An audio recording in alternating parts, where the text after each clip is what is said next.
Some recipes simply embody the holiday spirit. After Thanksgiving, I am all Christmas all the time. I love showing up with a special treat to holiday parties, hosting my own intimate get-togethers, and it's my grandmother's birthday in December, so I love to have her over for a special birthday dinner. I really appreciate all of the wonderful TikToks and YouTube channels that share all different dessert, appetizer, side recipes with me each year. And I've actually done that for you. So I'm hoping you can get some inspiration from these recipes. I have gathered some brand new ones that I tried out. They are amazing. And some tried and true recipes to get you through the holidays. These roasted tomato and ricotta crostinis are almost too cute to eat, but they are so delicious. There's so much flavor in them. Obviously, we have to start with 5 cloves of garlic, but in this recipe, if you don't have fresh garlic, you can always use a teaspoon of garlic powder, and we're going to divide this garlic up so you can kind of divide it into 2. You just want to mince that garlic, and then we're putting half of it in a small bowl with about a tablespoon of olive oil. Then in a 9x13 or really any baking dish, you want to take 1 pint of cherry tomatoes and place those in there. Mine were on the vine, so I had to take them off. And then put the other half of the garlic in, followed by a tablespoon of olive oil. If you have other oil, like vegetable oil, that would be fine too. And a sprinkle of salt. And you want to roast these at 400 degrees for about 15 to 20 minutes. You just want the tomatoes to kind of pop, and you do want to kind of stir them halfway through. So you can kind of check them and see where they're at. Each tomato is a different size, so I don't want to 100% say it's 15 minutes or 20 minutes. It's going to be somewhere in that range. You want to let those tomatoes cool, and while they're cooling, you want to toast some crostinis. So basically, I have a Parisian loaf, or you could use like a French baguette, and I was able to purchase mine pre-cut, and it was the same price as the whole baguette, so it just was much easier for me. So if you can find that deal, I feel like that is quite the steal. Otherwise, you can slice it thinly and then place them on a lined baking sheet. Then you want to brush the slices of bread with the olive oil and garlic mixture, and really make sure to get in there and make sure that some of that garlic gets onto the bread. You want to bake these at 350 degrees for 7 to 10 minutes. And again, we're just waiting for those tomatoes to cool down. You probably want to put them in another container and put them in the fridge. And then when you are ready to make this and the tomatoes are cool, you want to put a handful of basil, probably about 1/3 of a cup, into a blender with 1 cup of ricotta, half a teaspoon of salt, and 1/4 teaspoon of black pepper. And we're just going to blend this. So whatever type of blender you have, you're going to get that basil really infused into the ricotta, and that's really what makes part of this so fabulous. And then you take your cooked crostinis, those should be cooled down as well, and top them with the ricotta. And then you also want to top that ricotta with your roasted tomatoes. There's so much flavor in those. I went through and I just put 1 on each one, and then I went through again with whatever was remaining left and put some that had 2. 1 was plenty on there, so if you don't have a ton of tomatoes, that's fine too. You can kind of customize this to make as many or as little as you like. And then I'm topping it with some sliced fresh basil. If you didn't have fresh basil, you could definitely use some dried basil in this, so about a teaspoon in that ricotta mixture, and then just sprinkle it over the top at the end. I do love the fresh look because it's so festive with the red and green, but if you don't have it, just make do and make it work, right?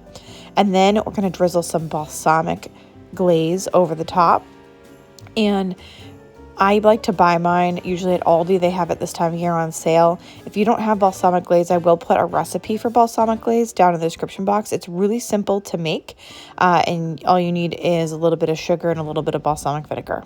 These are such a flavorful and festive treat. Anyone would be lucky to have them on their holiday table.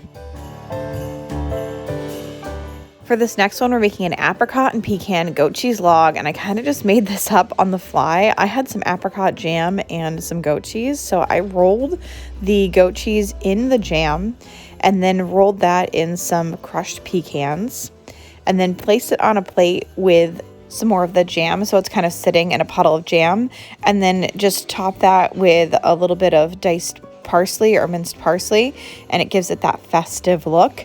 But I think this would look really good if you use like a cherry jam or a raspberry jam. It'd be super festive for the holidays. Either way, it's really cute and it's super delicious. When you mix jam with goat cheese, it is just a match made in heaven. And then those nuts gave it a little bit of a crunch and kind of a deeper flavor. But this was a huge win for me. I served this at our little wine lunch for my mom and grandmother and aunt, and mine, we just really enjoyed it. So it would be perfect on any holiday table. Next up, we have a Dollar Tree charcuterie. So yes, you can make a really cute and delicious charcuterie from the Dollar Tree. Dollar Tree carries real cheddar cheese. It's actually quite good. So I just diced mine up into some little squares. It didn't cut perfectly, but that's totally fine. And then I had some trail mix. Make sure to grab the trail mix that has the dried fruit in it, because that just adds a little bit of a sweet component to your treat. Now I'm putting mine on a Christmas tree board, but you don't have to have a Christmas tree shaped board to make this. You can still turn your charcuterie into a Christmas tree shape just by putting it in layers like this. So I decided to do kind of like every other. So we've got a layer of cheese, a layer of the trail mix. Then I grabbed some white cheddar popcorn, but you could use any type of popcorn that you want on this. It just adds a nice different texture. And then I had some white cheddar Chex Mix that I actually had utilized to put as a topping for my green bean casserole, because I had used this as an appetizer in my Dollar Tree Christmas dinner last year. So this is a really budget friendly one, and I encourage you to go check out Dollar Tree Christmas dinner. It's really, really neat. But it was really fun to have this, and it's just my encouragement to show you that, everything doesn't have to be super expensive all the time to have an amazing time during the holidays. Next up, we're going to make a pigs in a blanket wreath, because it is just festive and the pigs always go like hotcakes. It's crazy. I have one roll of the crescent roll dough, and I'm just going to cut it with a pizza cutter into strips. That's how I find it's the easiest for me to just roll these. And then down the middle, that line is already there, and that's perfect because you just want to use like about half of each of the like little strips to make one of the pigs, and I feel like it's the perfect size. I've also done these with regular size hot dogs before, and then you just slice the regular size hot dog into a smaller hot dog, and it's actually a lot cheaper than buying, it's been in my experience at least, than buying the little Smokies or little wieners. But it's an option if you want to go that route too, and it can save you a few bucks. And then you're going to make it in, the shape of a wreath, surprisingly enough. So you just kind of place them all next to each other, and it turns out beautifully. And then I just cook this according to the package instructions for the crescent rolls, which I think is like $3.25 for 12 minutes. But you just want to check your crescent rolls and double check that is going to cook them all the way through. And then once it's finished, I just thought such a pretty wreath here. You want to transfer it to whatever plate you want to put it on. I found a nice nice little festive plate for me. And then I just brush it with a little bit of melted butter, Parmesan cheese, Italian seasoning, garlic powder, pepper, and salt. And I find that just elevates something like this. Anytime I'm making anything with like a crescent or a biscuit roll, if I can, and it's a savory dish, I'm going to brush it with that mixture, because it just doesn't get any better than that. And it just really, really, really elevates it for, little to no effort on your part. So if you're planning to make pigs in a blanket this year anyway, because what is a holiday party without them, you may as well make it in a wreath shape and really up your game. For this one, we're making slow cooker barbecue chicken wings, and I swear when you put them on a red plate, they just get more festive. But when you put the little sprinkle of parsley on top, it really changes things. So I've got a few pounds of chicken wings here. You can use as many or as little as you like, depending on how big your crowd is. And then I'm just smothering mine in all of the leftover barbecue sauce that I have in the fridge. So this is the perfect opportunity to use what you have on hand, or you can use a container. You just want to make sure that they're nice and covered, and then covering and cooking on low for 3 hours. And when they're done, you can see that they're fully cooked through. These are like fall off the bone, delicious, but really want to crisp up the outside. So in order to do that, I'm putting it on broil. I'm putting the oven on broil, and then I'm taking the wings and putting them on a lined baking sheet, and then painting them with more barbecue sauce. So you kind of want to lather some on one side there, and then I'm going to broil those for 5 minutes on that side, then flip them over, and then paint on some more barbecue sauce and broil them for another 5 minutes, and then repeat the process one more time. So you're kind of doing a full 20 minutes in that broiler, and that really crisps up the outside of those wings and gives it a nice coating. And then I just minced up some parsley and poured it over the top, because now you have that red and green contrast. I served mine with some ranch dressing, and the family loved it. These are a perfect appetizer, and the Crockpot does most of the work for you. Give it 9 million thousand out of 9 million thousand. Ooh, is that good, huh? This is another one that's 4 ingredients and seriously beautiful and so flavorful. So you want to take a crusty French loaf of bread. You don't want to use like a Parisian loaf that's going to be softer. On this one, you do want a crustier loaf, and slice that into thin pieces. And then heat up some olive oil, or you could always use vegetable oil or butter in a large pan over medium-low heat. And once that oil is hot, you can add the bread to the pan. And in about 3 minutes, you're going to crisp up one side of that bread and then flip it over. It's like normal home cooked stuff, or if you cook a lot, to just do it with your hands, I guess. But the smarter thing to do would be using tongs. And once those are crisped up on both sides, about 6 to 8 minutes total. I mean, you just want to keep checking it. You don't want to overcook it, but you definitely want it to get that crispy crust on it. You can pull those off and put those onto a cutting board. I love using this little Christmas tree one. You can see I've used it before in this video. And I do have one in my Amazon store if you're interested in getting one. I got this particular one at TJ Maxx. I don't know if they still sell them, but it's just a fun little thing to make things a little bit fancier, but you totally don't need it. They're beautiful with or without it. And then you want to top that with some fig jam. I can get fig jam at my local grocery store, so I hope you might be able to find it too. I think Aldi might have it as well. You could also use whatever your favorite jam is. It would probably look really good with some cherry or raspberry, just like the goat cheese. And then top that with some crumbled blue cheese. Again, you could probably use goat cheese or feta cheese on this, depending on what you like, but I love the blue cheese on this. And a couple of sprigs of basil or slices of basil. Fresh basil on this is just perfection, but if you don't have it, you can always use dried. So make it your own, and these are super simple, but they are full of flavor and absolutely delicious. All right, this is another super simple one, and we're moving on to some sides here. Crockpot party potatoes. You just want 1 package of shredded hash browns, a package of French onion dip, 2 cups of shredded cheddar cheese, and about 1.5 cups of heavy cream, or you could actually use a can of cream of chicken or cream of mushroom soup. It's your choice. I had half and half actually, so whatever you have on hand, go ahead and use it. So you want to pour those hash browns into the crock pot. You can actually just use them straight from frozen. And then we're adding the entire container of French onion dip, all of the cheese, and the 1.5 cups of half and half, and then just give everything a really good mix and stir. And you can cook this on low for about 4 hours, and the potatoes should cook all the way through, and the cheese is going to melt, and it's going to give it an amazing flavor. And then I just microwaved or heated up, you can melt however you want to, about 1/4 cup of butter, and add to that 2 of those small sleeves of Ritz crackers. It's probably equal to 1 large sleeve of Ritz crackers, all crushed up. So you're making a Ritz cracker crust, and then placing that right over the potatoes and letting that go for another half hour. And I think alternatively, you could probably put that in the oven to kind of crisp it up a little bit more. Mine didn't have like a super crispy top, but it was still really, really good. So your choice on how you want to do it. And this is an amazing crock pot choice for a side, and super low ingredient and full of flavor.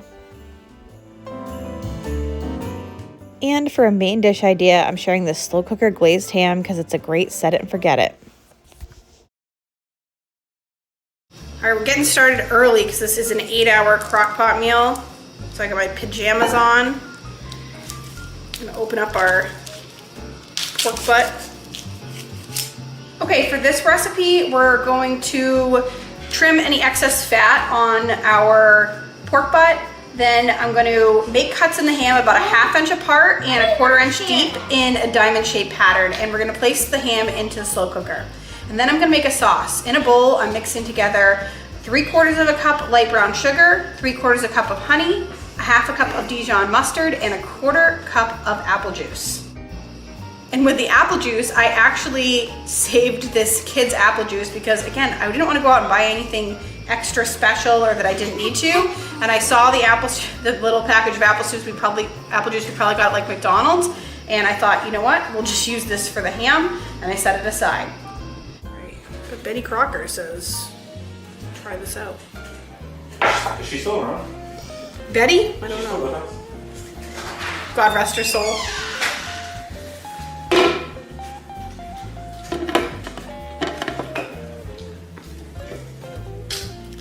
So this is funny because there's a story about a woman who made a ham and she followed Mom's recipe and it says cut the top off the ham. But she couldn't figure out why it said cut the top off the ham, so every time she'd cut the top off the ham. And she did that for years until she asked Mom, why do I cut the top off the ham? And she said, oh, well, honey, it's because it didn't fit in the oven. So her oven was big enough and she could have kept the top on the ham, but hey, we do things the same way. But it didn't fit, so it was kind of making me laugh. Like, should I cut it? But I moved it. I had never done a ham in the crock pot like this before, and I will do it forever now. I will never not cook it in the crock pot. This was so delicious. It's definitely the best ham that I've ever had. It was basically falling apart, falling off the bone, and the flavor of that sauce was absolutely incredible. I mean, I'm carving it, but you could basically shred it like pulled pork, which is somewhat comical because earlier in the day, Dan was like, we're having pulled pork. And I was like, no, it's just ham. Well, it turned out to be almost like pulled ham, but I was not mad because it just was so moist, juicy, not dry. It's a winner, and I loved it because, like I said, I had everything on hand to kind of make that glaze. This would be a really nice thing to bring to a potluck or to cook on Christmas Day, especially if you're having a crowd. It's nice to get everything started nice and early and then have the meal that you want ready when it's done. And for dessert, we're making a cannoli dip. And if you haven't had cannoli dip before, this is the time. It is so delicious. I'm a huge cannoli fan myself. Whenever I get takeout from my local pizza place, they have the most delicious cannolis, so I can't help myself but grab one. This was so great to make at home, and it's so nice for sharing when you have a big event. You want to start with 8 ounces of packaged cream cheese at room temperature and 2 cups of ricotta cheese. You want to beat that together until smooth and add 1.5 cups of confectioner sugar and a teaspoon of vanilla extract. Then you want to stir that mixture until the sugar is completely dissolved and incorporated. And then we're going to fold in about a cup of miniature sweet chocolate chips. You can see how simple this recipe really is. It's really low ingredient. You then want to pop it in the refrigerator for at least 10 minutes. When you take it out, you can cover it with a few more of those miniature chocolate chips, and then you can use, there's a multiple items that you can use to dip in this. I personally found some cannoli chips at my local grocery store, and I was lucky to find those, but I know not everyone has access to them. So you can actually just get regular unfilled cannolis and use those and just break them up. Or I've heard that waffle cones are actually fantastic with this. So if you get like a sugar cone or a waffle cone package, break those up into little pieces and give those a dip as well. I really hope you try this because it really is fantastic. It's something that will wow guests and friends, and it's so easy to put together. I made this for an event we call Wine Lunch, where I have my grandmother, aunt, mother, and friends usually come over, and we just have a great time together. For another dessert option, I'm making mini cheesecakes with a raspberry topping. They're so festive looking. I thought they might look like Santa hats, but not exactly, but they still have the festive colors. You want to start with 8 ounces of softened cream cheese in a stand mixer, or you could use a hand mixer, a 1/4 cup of sour cream, a 1/4 cup of sugar, a 1/2 teaspoon of vanilla, and 1 egg. And it's that simple. There's not a ton of stuff in this. I usually have cream cheese and sour cream on hand anyway. Sugar. This is a relatively budget-friendly dessert. You just want to mix that up until everything is well mixed. There still are going to be a few small clumps in it, even kind of no matter how long you go, and that's going to be okay. And then I have this mini muffin silicone tin. It makes very small mini cheesecakes, which I really liked because they're bite-sized, but there is an alternative option to grab there's more of a medium-sized muffin tin, not a full size, but still small. You could do it to make them a little bit bigger, your choice.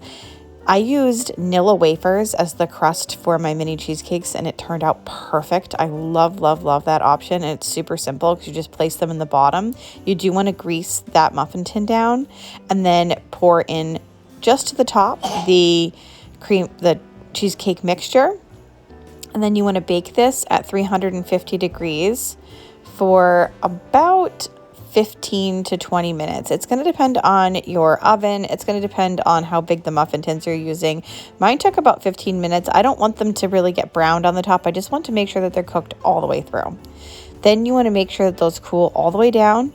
And You can make your own whipped cream if you'd like. I have a great recipe for that down in the description box. I just used the spray whipped cream because that's what I had on hand and it was nice and easy. And I topped it with a raspberry and then shook on some powdered sugar to make it look like it snowed. And it was so beautiful. I think alternatively, because raspberries are a bit expensive, you could use cherry pie filling and top each with a piece of cherry from that. That would be a great inexpensive option. And that's the last one I have for you today. Go ahead and check out this next video for more holiday inspiration. And I hope you have the most magnificent and wonderful holiday season.